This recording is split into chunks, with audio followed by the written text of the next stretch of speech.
दोस्तों नमस्कार, मैं उर्मिला शर्मा रायपुर छत्तीसगढ़ से उर्मिला गार्डन चैनल से आपका सभी मित्रों का स्वागत करती हूँ। आई होप आप सब अच्छे होंगे, मैं भी अच्छी हूँ। तो दोस्तों आज हम एक नए विषय पे बात करेंगे, एक नई जानकारी देंगे हम आपको।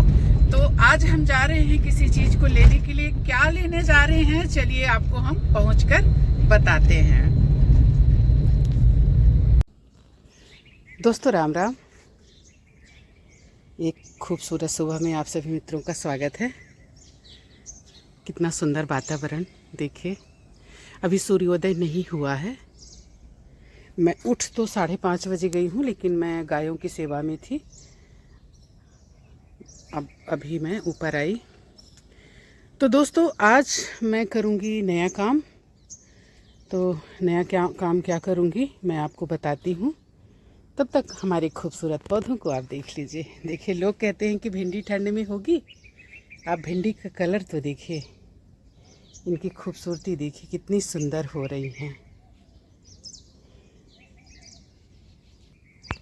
दोस्तों मेरे जैसी जानकार इस बैगन को मैं नहीं बचा पा रही हूँ। पत्ते हटा दिए इसके, कोशिश करी कि बच जाए। ये स्वस्थ है और इसको पता नहीं क्या हो गया। तो दोस्तों कई बार ऑर्गेनिक जो हम सब्जियां उगाते हैं ना, तो उनमें थोड़ा सा हमें ऐसी दिक्कतें आती हैं। पर कोई बात नहीं, थोड़ा एक्स्ट्रा मैं क्या करके चलती हूँ कि थोड़ा एक्स्ट्रा पौधे लगाती हूँ। तो अगर 2-4 खराब भी हुए तो कोई फ़र्क नहीं पड़ता। देखिए इसमें कीड़ा लग रहा था, मतलब चींटी आना यानी कीड़ा। तो खैर ठीक है, ठीक हो जाएगा। मैं नीम ऑयल स्प्रे कर दूंगी। कुछ चीज़ों में कुछ ज़्यादा ही थोड़ा सा माहू का होता है। सेम वगैरह और ये जो बीन्स होती हैं ना, इनमें थोड़ा माहू ज़्यादा करते हैं, लेकिन ठीक है, मैं भी सतर्क रहती हूँ। चना अंकुरित हो रहे हैं। तो दोस्तों क्या है कि जब तक हम अपने पौधों को ध्यान से देखेंगे नहीं ना, तो हमें पता नहीं चलेगा कि उनमें क्या प्रॉब्लम है। तो इसलिए हमने कहा कल की माली के भरोसे ये सब नहीं हो सकता है, क्योंकि माली अपनी ड्यूटी करेगा, पौधों से आपके प्रेम नहीं करेगा। और आप क्या है ना, आप अपने पौधों से प्रेम करेंगे तो फिर उस हिसाब से केयर भी करेंगे। तो इसलिए मैंने कहा कि माली के भरोसे ना रहें। अगर आप पौधे उगाते हैं तो माली के भरोसे कतई ना रहें। दोस्तों डोरमेंसी में जाने से पहले अडेनियम में एक तरह की बहार आती है, लेकिन इनका प्रूनिंग का टाइम भी यही होता है। तो या तो हम इनके फूल ले लें, इनकी खूबसूरती को निहाल लें, या तो प्रूनिंग कर लें।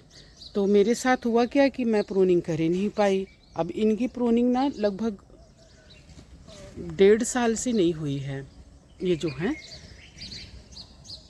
तो इसको तो मैंने बेचारे को बुच्चा कर दिया। अब इसको हाँ, लेकिन ये अंकुरण हो रहा है दोस्तों, ये देखिए साइड से। लेकिन इसमें फ़ायदा क्या होता है दोस्तों कि अगर आप एक डाल अपनी काटते हैं, प्रून करते हैं, तो उसके साइड से आप देखिए कितने सारे निकल रहे हैं। आप ध्यान से देखिए। तो प्रून इसलिए भी ज़रूरी होता है कि आपका पौधा जो है ब्रूसी बनता है, हेल्दी बनता है, ब्रूसी बनता है। उसके कोडेक्स मोटे होते हैं, क्योंकि अपनी पूरी ताकत ये अपनी डाल में लगाता है। जब आप इसको काट देंगे तो फिर ये अपना कोडेक्स में लगाता है। तो इसके कोडेक्स जो है बड़े हेल्दी बनते हैं। और मेरे लिए खुशी की बात है दोस्तों कि ये पहली बार मेरा ये अडेनियम खिल रहा है। इसको मैंने सीड से तैयार किया है। वैसे सीड वाले पौधे ही जो सीड से तैयार होते हैं ना, वही सुंदर होते हैं। आपको असली जानकारी मैं बता दूं, वही अच्छे होते हैं और उन्हीं का ही कोडेक्स अच्छा होता है। बाकी आप अगर सोचें कि आप कटिंग से या जो ग्राफ्ट वाले होते हैं, ग्राफ्ट वाले तो चलो अच्छे होते हैं, कलर भी उनमें अच्छे खिलते हैं। देखिए हमारी मेथी बीच में दूसरा घुसा देती हूँ। पालक देखिए कितना अच्छा आ रहा है। एक छोटे से मैंने कंटेनर में इसको लगाया है, देखिए उग रहा है ना। तो मैं क्या कह रही थी कि अगर आप और किसी माध्यम से, जैसे जो ग्राफ्टेड वाले होते हैं ना दोस्तों, ग्राफ्टेड वाले का आप ध्यान देना, उनमें फूल भी कम आते हैं और साथ में उनके कोडेक्स उतने मतलब हेल्दी नहीं होते हैं, उतने अच्छे नहीं होते हैं। पर हाँ, रखना चाहिए वैरायटी के लिए, सुंदर दिखते हैं, लेकिन फूल कम खिलते हैं और कोडेक्स उतने अच्छे नहीं होते हैं। अब इसको देखिए, ऐसे लगता है कि कोई बैठा है मुकुट पहन के। इसको भी मेरे को प्रून करना चाहिए, लेकिन नहीं करी हूँ। देखती हूँ, फूल तो अब कम होंगे तो फिर देखती हूँ, लेकिन तब तक ये डोरमेंसी में चला जाएगा। तो यही है, अगर अभी हम इसको प्रून कर देंगे तो जैसे ठंड ख़त्म होगी ढेर सारे फूल आएंगे। जैसे इनको मैंने कर दिया है, देखिए इनको किया हुआ है। तो दोस्तों काम थोड़ा सा है आज मुझे, तो बस थोड़ा सा आपको ये गार्डन में दिखा के और इसके बाद फिर हम अपना काम करेंगे। नेनुआ हमारा अच्छा फल रहा है और करेले तो फल ही रहे हैं, करेलों का क्या, तो अच्छे फल रहे हैं।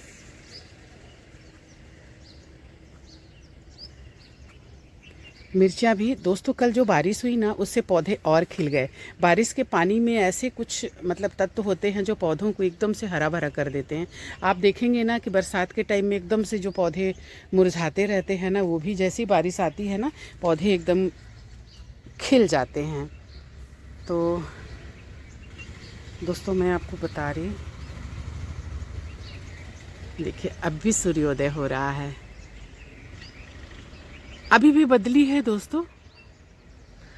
तो आज मैंने बुलाया है काम करने वाले को, तो अगर वो आ गया तो मैं आज ये केला महाराज को शिफ्ट कर दूंगी नीचे, क्योंकि ये कंटेनर केले को नहीं संभाल पाएगा। आप देखिए ना, इसके साइड से 3-4 और निकल गए हैं, तो ये कंटेनर इनको नहीं संभाल पाएगा और इनकी सही ग्रोथ नहीं हो पाएगी। तो बहुत अच्छे से इनको मैं शिफ्ट करूँगी नीचे ज़मीन में, क्योंकि चूँकि मेरे पास ज़मीन है तो फिर क्यों उनको तकलीफ़ दे। पौधे देखिए, ये वेजिटेबल वाले पौधे बहुत आसानी से ग्रो करते हैं आपके कंटेनर में, लेकिन फ्रूट वाले बहुत बड़े बड़े कंटेनर चाहिए और फिर छत पे लोड पड़ेगा और फिर कितना ही लगा लेंगे फ्रूट। तो फ्रूट ये जैसे ये सब मुनगा वगैरह है, देखिए कितना मुनगा मेरा अभी ये फूल रहा है ना। अब देखिए ऐसा मुनगा फलता है मेरा कि देखने लायक रहता है। तो ये सब मैंने नीचे लगाया हुआ है, क्योंकि यहाँ कितना लगा लेंगे मुनगा। और एक बात और बता दूं दोस्तों, मुनगा के नीचे कुछ भी नहीं होता। अगर हम मुनगा लगाएंगे तो फिर हमारी सब्जियां नहीं होंगी। लगा सकती हूँ मैं, मुझे जानकारी भी है, लेकिन ये पौधे बड़े पौधे हैं, इनको ज़बरदस्ती का कंटेनर में ठूसना और फिर इनके साथ अत्याचार करना मुझे अच्छा नहीं लगता है। क्योंकि कुछ भी कर लो आप, इनकी वो ग्रोथ नहीं हो पाती है जो ज़मीन में होती है। इसलिए मैं कोशिश करती हूँ कि फ्रूट को नीचे ही लगाऊं। लाल भाजी तो बहुत हो रही है और आज तो हमारे गुलाब ऐसे खिले हुए हैं, कई खिले हुए हैं, आप ये देखिए। तो दोस्तों आज मैं आपको बता रही हूँ जो मैं बताने वाली थी। आज मैं उगाऊंगी बोगनवेलिया कलम से। तो हमको इसको कैसे उगाना है मैं आपको बताती हूँ दोस्तों। चूँकि मैं एक हाथ से काम करूँगी और मैं स्टैंड वगैरह कुछ रखी नहीं हूँ, तो मैं आपको इसको करते हुए नहीं बता पाऊँगी। हाँ, लेकिन मैं इसको आपको समझा रही हूँ। आपको सबसे पहले तो निश्चित करना है कि, एक मिनट, सॉरी तेरी, तो जैसे ये है ना, हमने इसको लिया, तो आपको निश्चित करना है कि इसका ऊपर वाला भाग कौन सा है। तो जैसे ऊपर वाला भाग इसका ये है, तो हमको इस तरफ से ये इतना इसके कांटे और इसके पत्तों को तोड़ देना है और तोड़कर करीब 1 इंच के लगभग इसको हमें छील देना है। ये देखिए, छीलने के बाद हम इसमें लगाएंगे एलोवेरा जेल। इसके जहाँ से रूट्स बनेंगे वहाँ हम लगाएंगे एलोवेरा जेल। ये सारे इसमें हमको करने हैं और फिर इसके बाद इसको हमको डुबाना है फंगीसाइड में। मैंने इसको डिब्बे में रखा है, नाम नहीं बताऊंगी कौन सा है, वैसे बहुत अच्छी क्वालिटी का है। तो इसको मैं अभी पूरा इस तरह से करके और फिर मैं आपको बताती हूँ कि हम इसको किस तरह से, बहुत ही आसानी से हो जाता है, बहुत ही खूबसूरत पौधा होता है दोस्तों। इसको मैं बोनजाई बनाऊंगी, ना कि जो ये पूरा झाड़ी की तरह होता है ना, उतना बड़ा हमको नहीं चाहिए। इसको मैं छोटे छोटे ही रखूँगी, बोनजाई बनाऊँगी। तो ये मैं पूरी तैयारी करने के बाद फिर मैं आपको बताती हूँ। तो दोस्तों ये देखिए, हमने नीचे से इसके कांटे को हटा दिया और इसको हल्का सा छील लिया और इसको थोड़ा टेढ़ा काटना रहता है दोस्तों, एकदम सीधा सीधा नहीं काटना रहता। ये देखिए इस तरह से। अब इसके बाद हम ये एलोवेरा जेल को इसकी रूट में पूरे ऐसे इसका जेल थोड़ा सा निकाल के अच्छे से इसको लगाएंगे। तो ये जेल को दोस्तों हमने बहुत अच्छे से लगा दिया इनमें, ये देखिए बहुत अच्छे से लग गए। अब हमें क्या करना है, ये हमारा फंगीसाइड है, ऐसे उठाना है इसको। हाँ, इसमें कांटे बहुत, दोस्तों ये थोड़ा सा यूनिक है, इसमें डबल कलर आते हैं, एक पिंक है और एक ऑरेंज जैसा है, ये बहुत ही स्पेशल है। तो इसको हम इस तरह से अब हम करके बताते हैं दोस्तों, क्या बताएं आपको, एक हाथ से काम नहीं करते बनता। तो ये हमारी तैयारी हो गई, अब इसको हम कुछ देर के लिए छोड़ देंगे दोस्तों। तब तक आइए हम देखते हैं इसको हम लगाएंगे कहाँ। ये थोड़ा सा इसमें सूख जाए अच्छे से, इसके बाद इसको 10 मिनट बाद, 20 मिनट बाद या आधे घंटे बाद इसको हम करते हैं, बताते हैं आपको। तो दोस्तों इसके लिए कोई स्पेशल मिट्टी बनाने की ज़रूरत नहीं है, जो नॉर्मल आपके पास जिनमें आप पौधे लगाते हैं उन्हीं में इसको आप लगा सकते हैं। क्योंकि मेरे पास पॉट नहीं है अभी इसके लिए, तो मैं क्या करूँगी कि मेरा ये जो चना का बड़ा सा कंटेनर है, इसी में मैं इसको साइड में किनारे में, ताकि और कुछ डिस्टर्ब ना हो, इस तरह से इसको थोड़ी, हाँ इतना, इस तरह से, मतलब कम से कम इसको इतना दबाइए, क्योंकि यहाँ आपकी रूट बनेगी और ये मतलब यहाँ तक रहे, पानी वानी डालने से ऊपर ना आ जाए।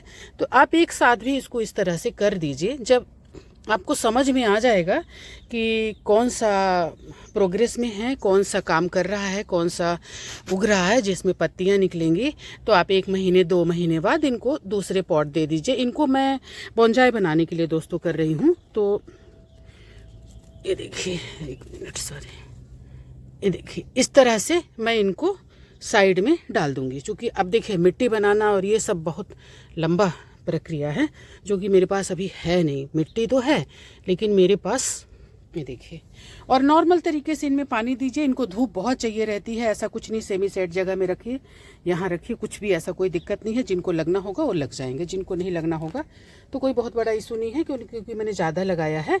तो जो लग जाएगा ठीक है, उसको फिर हम निकाल कर उसको पॉट दे देंगे। तो इसके लिए हमको कम से कम 1 महीना देखना पड़ेगा। 1 महीने बाद इसमें नई जब कोपले आएंगी, नया जब ये इसमें निकलेगा, तब समझ में आएगा कि कौन सा काम किया है। तो आगे मैं आपको बताऊंगी इसका प्रक्रिया जो भी है, तब तक इंतज़ार करिए। और चलते हैं दोस्तों, आज बस इतना ही काम किया हमने। हमें सब्जी की ज़रूरत नहीं है, सब्जी तो ढेर सारी है, लेकिन आज हमें सब्जी नहीं चाहिए, इसलिए अब हम चलते हैं। थोड़ी सी मिर्ची लेंगे, आज हम बर्तन लेके नहीं आए हैं कुछ सब्जी लेने के लिए, तो हमें ज़रूरत ही नहीं है। हम अपनी जेब में, मेरा जो वो रहता है ना, जेब में मैं अपनी रख लेती हूँ कुछ चीज़ों को, तो मैं अपनी जेब में रख लूँगी मिर्चियों को और थोड़ी सी धनिया को, बाकी हमको कुछ नहीं चाहिए। थोड़ी लेंगे मिर्ची, गिर गई क्या, हाँ जाने दो। तो इसको हम रख लेंगे जेब में, क्योंकि मैं बर्तन आज नहीं लाई हूँ। इस तरह से आज हमारा हुआ काम ख़त्म। रोज़ का ही किचन में ले जाके रख देती हूँ, फिर जितना ज़रूरत होता है यूज़ हो जाता है, और अगर बच गया तो फिर उसको फ्रिज में, नहीं तो ये तो मेरा ये फ्रिज है ना, इससे ताज़ा फ्रिज में थोड़ी रहेगा दोस्तों। हाँ, मैं तो इसको अपना फ्रिज कहती हूँ। कौन सा फ्रिज आपको पता है? Organic fridge. तो ये है हमारा ऑर्गेनिक फ्रिज। फ्रिज हमारा है बहुत बड़ा, लेकिन ना हमें ज़रूरत ही नहीं है। हाँ, फ्रूट वगैरह रखते हैं, बासी खाना रखते नहीं हम, क्योंकि हमारे पास गाय है, तो गाय के लिए हो जाता है। और बासी खाना मैंने बचपन से बच्चों को नहीं दिया। कई जगह तो बासी का प्रचलन है, खाने का, खाते हैं, बोलते हैं कि कुछ चीज़ें बासी अच्छी होती हैं। हमारे छत्तीसगढ़ में तो बासी चावल बहुत चाव से खाया जाता है, लेकिन हमने नहीं खाया। और बहुत फेमस डिश है यहाँ का बासी चावल ना, बहुत ही पसंद किया जाता है पानी में डुबा कर। तो दोस्तों धनिया हमारे नीचे भी, हमने नीचे की छत में लगाया हुआ है, तो आज मैं सोच रही हूँ धनिया वहीं से ले लें। कल की जो बारिश हुई है ना, उसकी वजह से पौधे तो और ही खिल रहे हैं। हालांकि मेरे पौधे खिलते ही हैं, लेकिन कल की बारिश ने इन्हें बहुत खूबसूरत बना दिया। बारिश पौधों के लिए बहुत अच्छी होती है दोस्तों। तो बारिश से पौधे ना एक अलग ही रंगत में आ जाते हैं। कल 2 बार बारिश हुई हमारे यहाँ, दोपहर में हुई और इसके बाद फिर रात में भी हुई। कल मैं पानी नहीं डाली, पानी डालने से बच गई, क्योंकि भगवान जी ने पानी दे दिया। चना तोड़ने के बाद थोड़े से मेरे मुरझाने से लगे थे, लेकिन अब फिर से उग रहे हैं और आ जाएंगे। इनका मैंने थोड़ी सेवा कर दी है, तो हम थोड़े लेंगे लहसुन की पत्ती दोस्तों। आज हम ऊपर से नहीं तोड़े, कुछ मिर्ची बस तोड़े। ये हो गया। और अब हम तोड़ेंगे थोड़ी सी धनिया। दोस्तों मैंने लहसुन को सिर्फ पत्तियों के लिए लगाया है, मुझे लहसुन नहीं चाहिए। सिर्फ लहसुन की पत्तियों के लिए, ताज़ी ताज़ी चटनी और सब्जी में डालने के लिए, इसके लिए लगाया है। और वो बहुत अच्छा मतलब हुआ है, हमको रोज़ ही मिल जाता है उसमें से। थोड़े अभी पौधे उतने मजबूत नहीं हुए हैं, थोड़ा संभाल के तोड़ना रहता है। देखिए ये उखड़ गया, चूँकि इनको हमें बेचना नहीं है, खाना है घर में, तो इसलिए हमें देखिए 2 पौधे उखड़ गए। ओहो, अब मैंने तोड़ दी। तो ये हो गया हमारा धनिया। ऐसे हम इनको तोड़ते रहेंगे और ये निकलते रहेगा। तो ये हमारी हैं अपराजिता जी। तो दोस्तों जो बासी पौधे हो गए रहते हैं ना, या ताज़े भी आप तोड़ सकते हैं, तो इनको 2-4 नहीं पौधे नहीं, पत्तियाँ, सॉरी फूल। तो इन फूलों को आप नॉर्मल जो पानी पीते हैं ना, उसमें भी इनको आप मिलाकर पी सकते हैं। थोड़ी देर के लिए रख दिए गर्म पानी में और फिर इसको पी लिए, तो ये सेहत के लिए बहुत अच्छा होता है। मैं एक दिन पहले का तोड़ती हूँ दोस्तों, जो खिल चुके होते हैं ना। ये देखिए जैसे ये खिल रहा है। मेरे पास दोस्तों बस एक ही कलर है। जब मैं देखती हूँ किसी का ना और कलर, तो मेरा मन बड़ा ललचाता है कि मेरे को भी मिल जाता, लेकिन हमारे यहाँ ऐसी कोई व्यवस्था नहीं है और ऑनलाइन पर मुझे ज़्यादा भरोसा नहीं है, इसलिए मैं नहीं मंगाती हूँ। ये देखिए मेरे पास सिर्फ यही है ब्लू, वो नहीं है मेरे पास। इस तरह से पुराने जो रहते हैं ना, इनको मैं तोड़ लेती हूँ और जो मैं गर्म पानी पीती हूँ नॉर्मल, उसमें इनको मैं डाल देती हूँ और पी लेती हूँ। देखिए इनको कल से हंसी आ रही है मुझे। कल ये बाहर निकली थी और ये क्या यहाँ लगा के आई है, एकदम सफ़ेद है ये। तो ऐसे लग रहा है कि इसका कलर है यही। अभी खा पी के आराम से यहाँ पधारी हैं मैडम जी, इनका रोज़ का यही काम है। दोस्तों हमारे पंडरी में एक शॉप है जहाँ एक गौ माता रोज़ आती है, तो इनका भी वही हाल है। इन लोग भी रोज़ आएंगे हमारे यहाँ और बैठकर खाएंगे और बैठेंगे। अब इनकी माँ जो है ना, खा के चली गई। इनकी 2 बाल्टी है, देखिए ये घर, हमारा घर ऐसा कर देते हैं दोनों मिलके। रोज़ इनके लिए खाना बनेगा और ये खाएंगी दोनों। मेरे को सुबह 5:45 बजे आते हैं दोस्तों, तो मैं 5:45 बजे मुझे उठना ही है इनके लिए, नहीं तो फिर अगर ये चले गए तो मुझे बड़ा पछतावा होता है। सुबह 5:45 बजे आते हैं और दोपहर 2 बजे, 3 बजे, 2 बजे के बाद कभी भी 3 बजे, 4 बजे, 4:30 तक कभी भी आते हैं इन लोग, माँ बेटी। तो कभी कभी बेटी यहीं बैठ जाती है, माँ भी बैठ जाती है। हमारा पारिजात कैसे बिछा हुआ है दोस्तों, देखिए मैं थोड़ा सा उठाऊंगी इस तरह से। कल झूला हटाना पड़ा बारिश के कारण। देखिए कैसे ये हमारा वे लीव्स है, तेज पत्ता, ये लौंग है दोस्तों।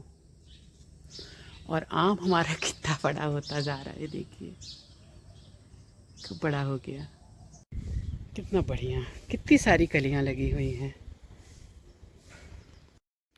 तो दोस्तों हमारी वीडियो को यहाँ तक देखने के लिए आपका बहुत बहुत आभार, धन्यवाद। तो जैसा कि आपने देखा कि पंडरी में, हमारे पंडरी में एक गाय आती है जो 3 बजे 4 बजे एक शॉप में आती है। तो हमारे यहाँ भी एक गाय और माँ बेटे दोनों आते हैं जो सुबह 5:45 बजे आते हैं और सुबह 5:45 बजे उनकी सेवा मुझे करनी पड़ती है। इसके बाद ही मैं गार्डन में जाती हूँ। तो दोस्तों हमारे चैनल को सब्सक्राइब करें, लाइक करें, कमेंट्स करें और बेल आइकन का बटन दबाएं। आपके मोटिवेशन से ही मैं आगे बढ़ूंगी और आपके सराहना से ही आगे बढ़ूंगी। जय हिंद, बंदे